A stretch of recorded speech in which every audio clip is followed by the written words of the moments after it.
If you have a massive room and you're only in one corner of it, you can only be warm if you heat the whole room to get your corner warm.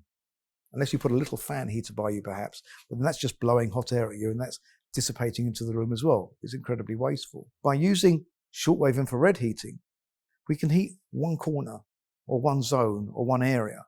So if you take a large area, I was at a film studio recently, and often in that film studio, they'll just have some people sitting at a row of desks who will be doing the work to set up the film, and they might be doing a day or two's work with all of their computers and systems.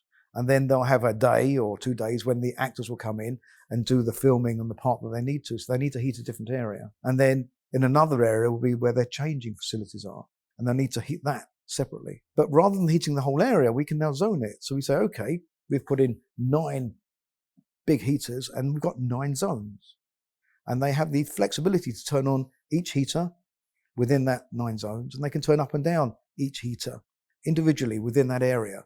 They've got complete control, complete flexibility. That isn't just a benefit in terms of being able to use the system and being able to enjoy the system. It actually means if you're heating one area, if you've got one guy sitting in a corner, let's say a night watchman in a factory, you haven't got to keep the factory warm to keep the night watchman warm. All you have to do is to turn on the heater that's over that one night watchman. So you're saving 90%, something like that, of the cost, 90% of the energy usage. And that's really what everything's driving towards is reducing the energy usage. And by putting in shortwave infrared systems, we massively reduce the energy usage. And that's because, number one, it uses probably 60% less energy to heat the whole area. So on a like-for-like basis, an infrared system is going to use 60 to 70% less energy than an equivalent gas or water-based system. But that's only where the savings start.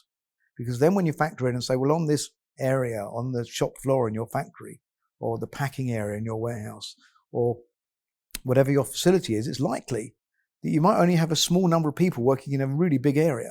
You only have to heat that area. So let's say you have to heat 25% of your room. Well, that cuts the bill into a quarter. So you go from a 60 to 70% saving up to a 90% saving because you're only heating a small area. And then you can change it and you say, okay, the person's walking over to the other side of the room. Well, we're going to heat that area instead now. And as the person moves around, you can turn that off and turn this on. So it brings down the energy consumption massively. And that's really what everybody's talking about now.